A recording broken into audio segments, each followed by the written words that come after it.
नमस्कार दोस्तों, मैं हूँ निशु और मेरे चैनल में आप सबका बहुत-बहुत स्वागत है। तो दोस्तों, आज की मेरी वीडियो में है नीट पर सुप्रीम कोर्ट का फैसला। दोस्तों, नीट यूजी मामले में सुप्रीम कोर्ट ने दोबारा परीक्षा कराने से इनकार कर दिया है और कोर्ट ने कहा कि पूरे देश में पेपर लीक व गड़बड़ी होने के पर्याप्त सबूत नहीं हैं। ऐसे में एग्जाम रद्द करने की मांग सही नहीं है। पूरे देश में दोबारा परीक्षा कराने से 24 लाख छात्रों पर असर पड़ेगा और मुख्य न्यायाधीश DY चंद्रचूड़, न्यायमूर्ति JB पारदीवाला और न्यायमूर्ति मनोज मिश्रा की पीठ ने कहा कि यह सही है कि पेपर लीक हजारीबाग और पटना में हुआ, लेकिन यह विवाद का विषय नहीं है। सर्वोच्च न्यायालय ने यह भी कहा कि पूरी नीट यूजी परीक्षा रद्द करने का आदेश उसके द्वारा पहले से स्थापित किए गए सिद्धांतों के आधार पर उचित नहीं है। यह निष्कर्ष निकालने के लिए पर्याप्त सबूतों का अभाव है कि नीट यूजी परीक्षा के परिणाम में गड़बड़ी हुई है या इसमें व्यवस्थागत खामियां हैं।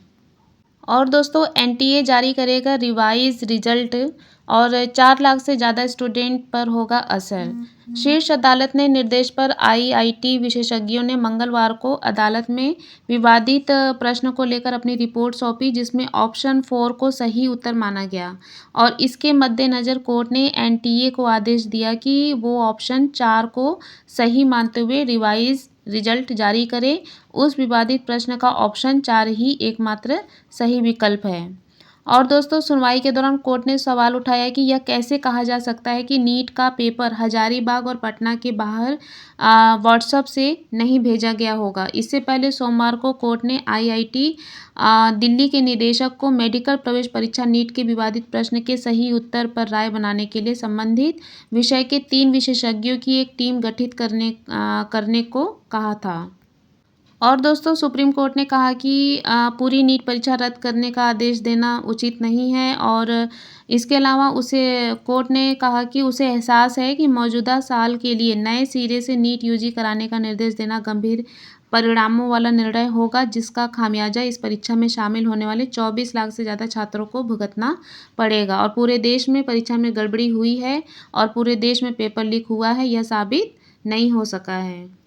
दोस्तों, हुड्डा ने कहा, अगर लीक से 1000 स्टूडेंट को भी लाभ मिला है तो फिर से परीक्षा होनी चाहिए। ईमानदारी खत्म हो चुकी है।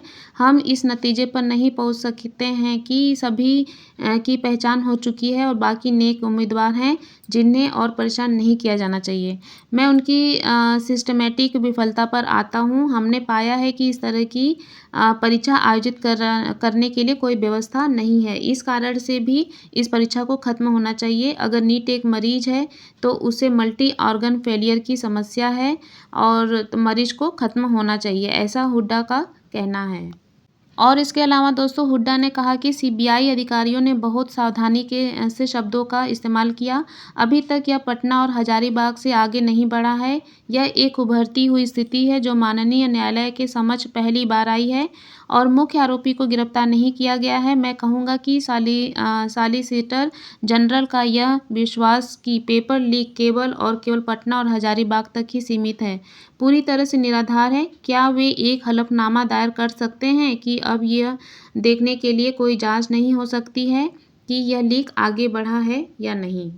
इसके अलावा दोस्तों, हुड्डा ने बोला कि लीक होने के बाद प्रश्न पत्र बिक जाता है और पर्याप्त समय होता है, भले ही लीक 5 तारीख को हुआ हो। आखिरकार अगर यह न्यायालय इस परीक्षा को बरकरार रखता है तो उसे मेरे विचार से यह दर्ज करना होगा कि हम दागी और बेदाग को अलग अलग कर सकते हैं।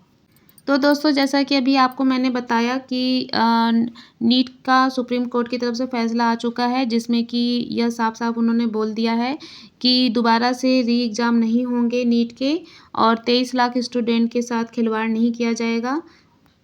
तो आज की वीडियो को यहीं पे विराम देते हैं। मिलते हैं अपने एक नए वीडियो के साथ। तब तक के लिए बाय बाय, सी यू।